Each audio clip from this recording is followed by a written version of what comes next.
FlashLoans. I know I had talked about this previously on another vlog I did for the Akropolis project. This seems to be happening a lot in the DeFi space. These flash loans, didn't really know much about it. So here I am. I read through a little bit of article. This is from Binance Academy, and I'm trying to educate myself. So hopefully you guys can get a little 2 cents of what's been happening inside the DeFi space with a lot of these hacks. And these flash loans have seemed to be the precipice of where everything has been happening regarding these hacks. So today we're going to do a little bit of a read through, give you some of my thoughts, my insights as to what's going on.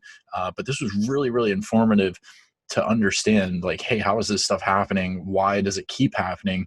And you can see this is what happens when DeFi starts to push the boundaries. We start to open up new landscapes and new rabbit holes where we can kind of exploit them from these people that are extremely smart. You have to know what's going on in the markets and the protocols and this, that, and the other to be able to do a lot of this stuff. So let's get right into it here. This is flash loans. Let's call a flash loan an unsecured loan purely because you don't have to provide any collateral, but you also don't need to pass a credit check or anything like that. You simply ask the lender if you can borrow 50,000 ETH, and they say, yep, here you go, and you're off. Pretty cool, but at the same time, it's also like, what in the hell? That's a lot to unpackage there.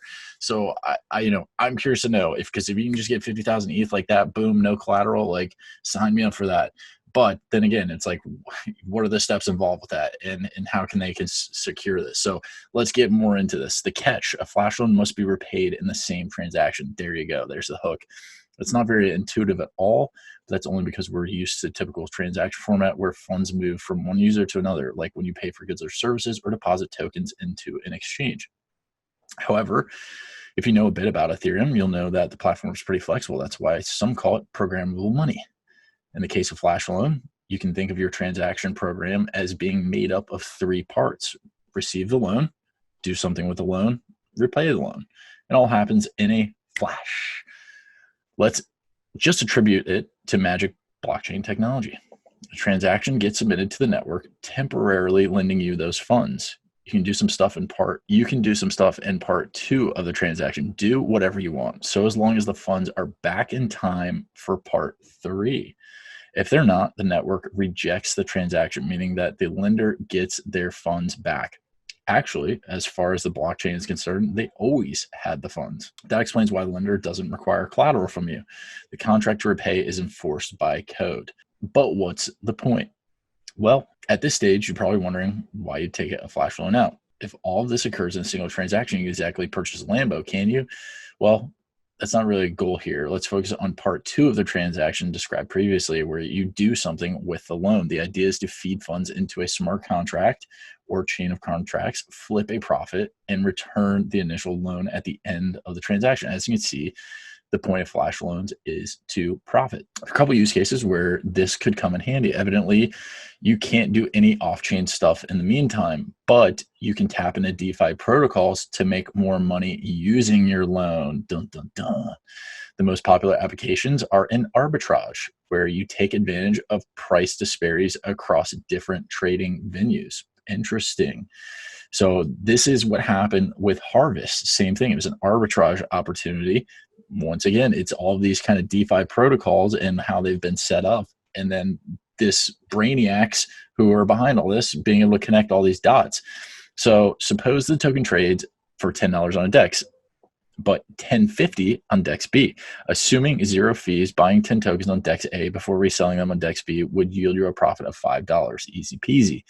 This kind of activity isn't going to buy you a private island anytime soon, but you can see how you can make some money by trading large volumes. If you purchase 10,000 tokens for 100,000 and successfully flip them for 105,000, you'd be left with a $5,000 profit.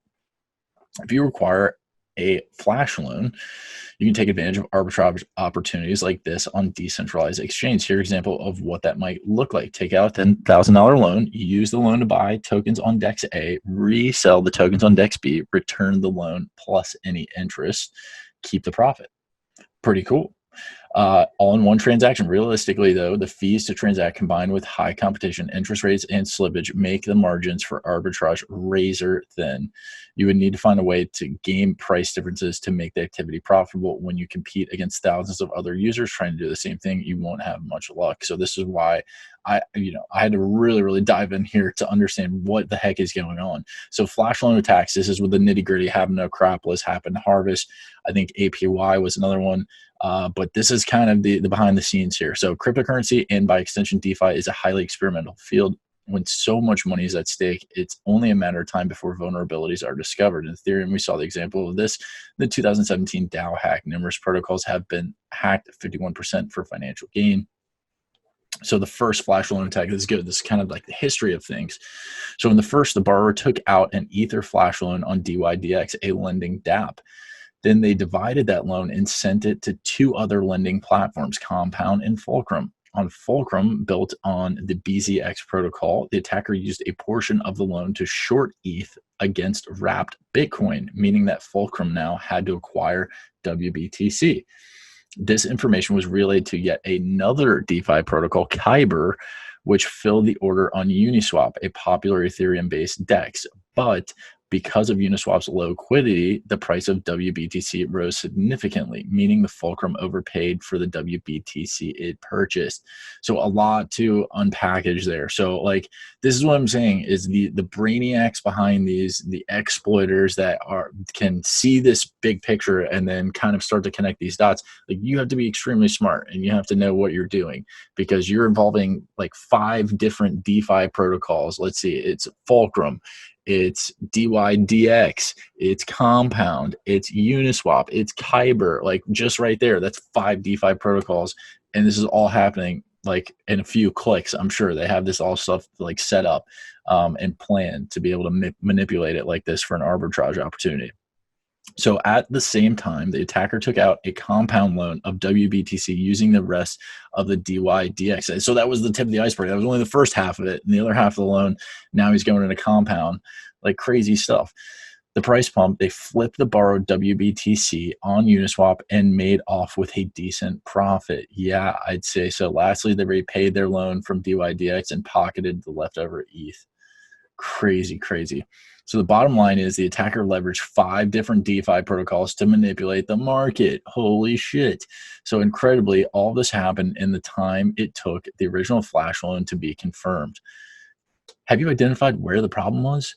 It was the BZX protocol used by Fulcrum. By manipulating the market, the attacker was able to trick it into thinking that WBTC was worth a lot more than it actually was. Like crazy. Like, I would have never even known any of this and understood like what this actually was. It's real easy to just be like, oh yeah, flash loan, arbitrage, okay, like, and kind of glance over it. But like this, it takes you into detail so you know exactly what happened. You may not still understand it after this, but that's okay. At least you know like it's complex and it's very, very nuanced. So the second flash loan attack, here we go, a little history lesson for you guys. So the perpetrator took out a flash loan and converted part of it into a stablecoin, SUSD.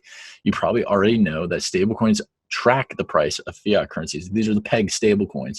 This is Tether. This is DAI. This is all of these stablecoins you can think of. They're all synthetic. They're all tied to the dollar. It's pegged. So despite their name, smart contracts aren't that intelligent. They don't know what stablecoins are meant to cost. So when the attacker put a huge order to buy SUSD using borrowed ETH, the price doubled on Kyber. BZX thought that SUSD was worth $2 instead of $1. The attacker then took out a much bigger ETH loan that would have been normally allowed on BZX, since their $1 coin had the purchasing power of 2. Finally, the attacker repaid the initial flash loan and ran off with the rest. Like, so he just like doubled his profit by manipulating that peg stable coin from $1 to 2.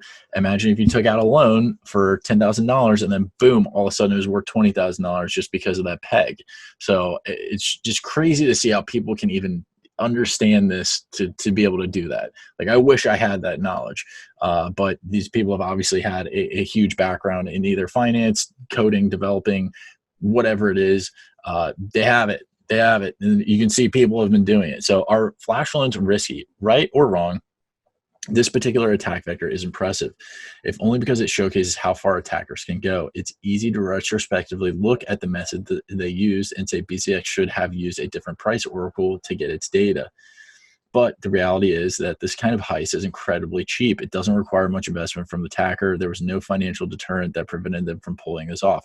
So what they mean by financial deterrent is that these hackers don't have to provide collateral. They could take out as much of this flash loan that they wanted to, as long as it's returned to, to that contract. It doesn't matter the value, because that's what it is. That's what the smart contract says. It's on the blockchain. So as long as it doesn't leave that ecosystem, like, you can get as much money as you want, which is to me, it's just absolutely crazy. Like, how, like, there's going to be flaws with that, which I just feel like it's just, you're just opening up Pandora's box. We need to get this train back on the tracks here. So let's continue. With flash loans, anyone can become a whale in a few seconds, just like I said. And as we've seen, a few seconds is all you need to make off with hundreds of thousands of dollars worth of Ether. So is it likely that someone else will successfully pull it off again now that everyone knows about them? Perhaps. Oracles have a number of weaknesses as seen in the second attack, and they need considerable work to be rid of such vulnerabilities. All in all, this isn't a fault with flash loans specifically. The vulnerabilities that were exploited were in the other protocols, while the flash loans just financed the attack. This form of DeFi lending could have many interesting use cases in the future, especially given the low risk for both borrowers and lenders. So closing thoughts here for Binance Academy. The concept of uncollateralized loans enforced only by code opens up a world of possibilities in a new financial system. The concept of uncollateralized loans enforced only by code opens up a world of possibilities in a new financial system. Oh man, that was a lot to unpack. But hopefully you guys were able to get some 2 cents into what are flash loans, the history of them, of the other attacks, so you know what's happening. So when people say hack, I think you think of like stealing money, which was what a lot of people got labeled as, for example, harvest. Even though I think these people are just so highly intelligent that they see these gaps and are like, oh my gosh, like, this is a no-brainer, like, I'm going to do it. Like, they see it as a business opportunity. Like, hey, yeah, if your code and your protocols aren't up to snuff, like, I'm going to jump in there and make a quick buck. And we've seen it happen several times. So this probably won't be the last time this happens. God forbid it wrecks any other projects out there. Like I said, this did happen to Akropolis. This is why we're diving into this. This is kind of the part 2 for that hack read.